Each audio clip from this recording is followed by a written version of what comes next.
I think it's a natural reaction to be excited and nervous for the danger, but it's an inherent part of a job, so we take it and we roll with it. Answering the call to serve our country, where hundreds of Hoosier National Guard members now are headed. The impacts from Hurricane Helene will be felt here, and we want to alert you now so you can prepare for strong winds and rain. I'll have your forecast. Plus 15 months of construction now over. The difference you'll notice if you need an easy way to get from I-69 to 82nd Street. The Indiana Fever head into a pivotal must-win Game 2 in Round 1 of the WNBA playoffs. Can they force a Game 3 back in Indy? We'll see. Live from Connecticut and Indy, you're watching 13 News.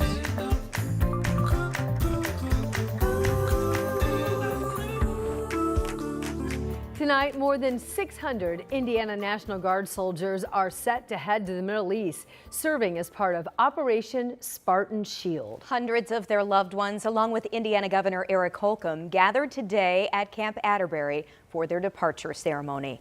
Good evening, I'm Jenny Runovich, in tonight for Felicia Lawrence. And I'm Anne Marie Tiernan. Thanks for joining us at 5. Tonight, our Emily Longnecker shares the emotional moments as these soldiers say goodbye and get ready to deploy.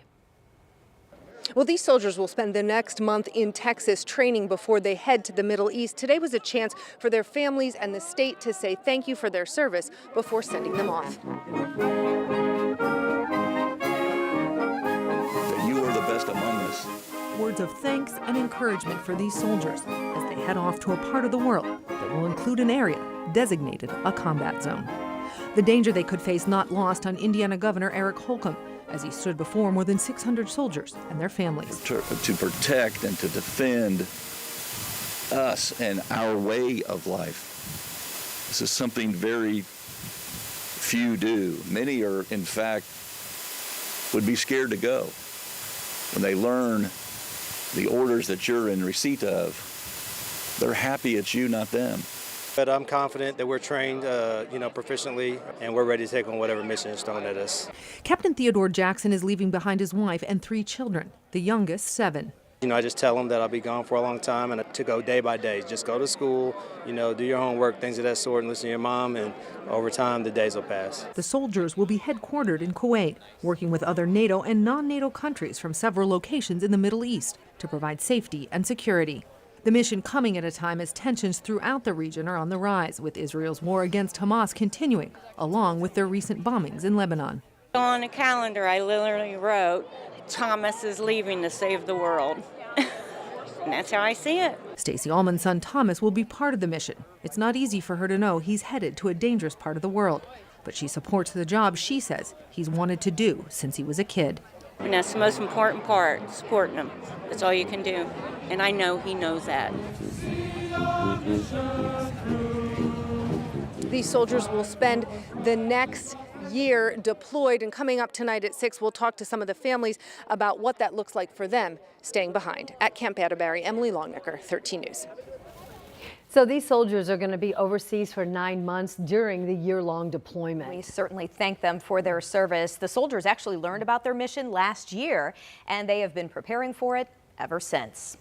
And the soldiers are not among the U.S. troops being sent to Lebanon to get Americans out of that country. That's where the fighting is intensifying on the Israel-Lebanon border right now, with Hezbollah launching more strikes. The Israeli army chief says the military now is preparing for a possible ground operation in the country. That's something they haven't done since 2006. Back here at home, a Metro police officer who is already charged with several child sex crimes is now under arrest for another crime. Kamal Bola is now accused of violating a court order, and he's facing a charge of invasion of privacy. Hendricks County deputies arrested him earlier this month on several child molestation charges, among other crimes. Court documents stated he denied at first the claims made against him, but then admitted to them. The Metro Police Chief has recommended Bola for termination. An Indianapolis man will spend 60 years in prison for killing his cousin. A Marion County jury found Emmanuel Newman guilty of murder in the death of his cousin Joshua Hobson. Now, that shooting happened at an apartment complex near East 46th Street and Binford Boulevard back in December of 2022.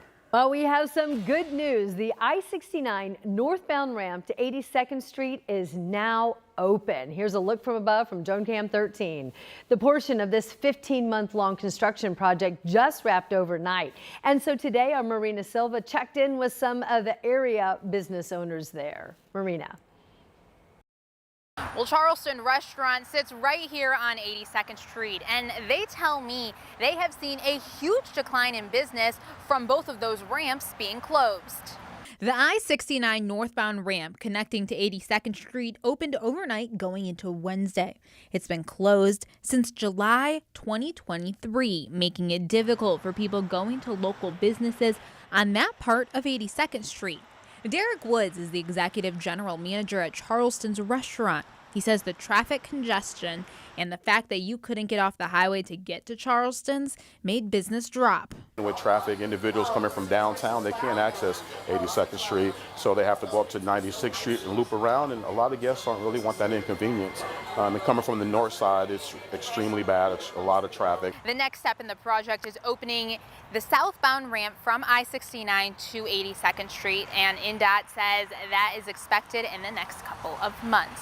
Reporting in Indianapolis, Marina Silva, 13 News. Thank you, Marina. Well, this shutdown of the two ramps is all part of what's called INDOT's Clear Path project. The goal is to improve safety and traffic flow along I-65 and I-69 in the Indianapolis area. Happening tonight, an Indianapolis City County Council committee will discuss a recommendation to impose stronger penalties for people involved in street takeovers all across Indy. Logan Gay joins us live ahead of that meeting tonight. Yes, Logan, I know you've been looking into this. Do you think they're expecting a vote on this yet tonight? Yes, they are, and the reason behind this proposal is because police say on September 15th and 16th, hundreds of drivers participated in illegal street car racing activities, those street takeovers we've been talking about. And get this, they say that during that, the participants actually lit the road on fire, and when police tried to break it up, they say that they were met with violence and even had their windows in their cars smashed. Now, this proposal would impose strict penalties and fines on all participants, viewers, and planners of illegal streetcar racing activities. And guess what? That could also mean getting your car impounded. Now, this proposal is supported by the mayor and the police chief. Check out what one officer had to say about why. Individuals engaged in this activity know exactly what they're doing. They know they're disrupting traffic. They know that they're putting people at risk, and it's just flat out irresponsible.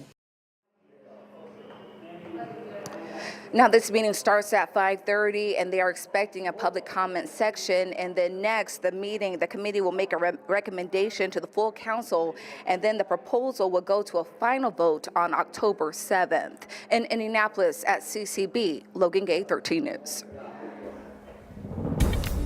5:07, and we are now looking ahead to a weather impact alert that's going to be in effect later this week. Yeah, you know, this is all connected to Hurricane Helene, so we want to check in with Angela, learn kind of what we can expect here in central Indiana. Winds 30 to 50 mile per hour plus that may go on for 4 to 6 hours or more. Wow. So we're thinking power outages. So we want you to be thinking now, can I bring in the patio furniture? Can I make sure the kids' toys in the yard are inside as well? And be thinking, I need to have that cell phone charged and charging all day long on Friday. Yeah, some really good tips. Yeah, so and stick with us. So the when is on Friday all day.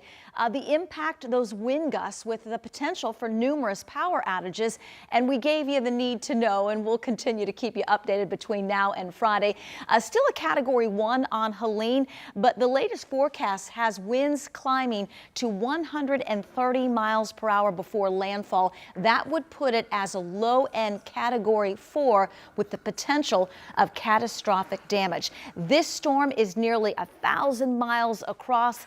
The latest, again, Category 1, but expected to intensify over the next several hours and make landfall about this time tomorrow.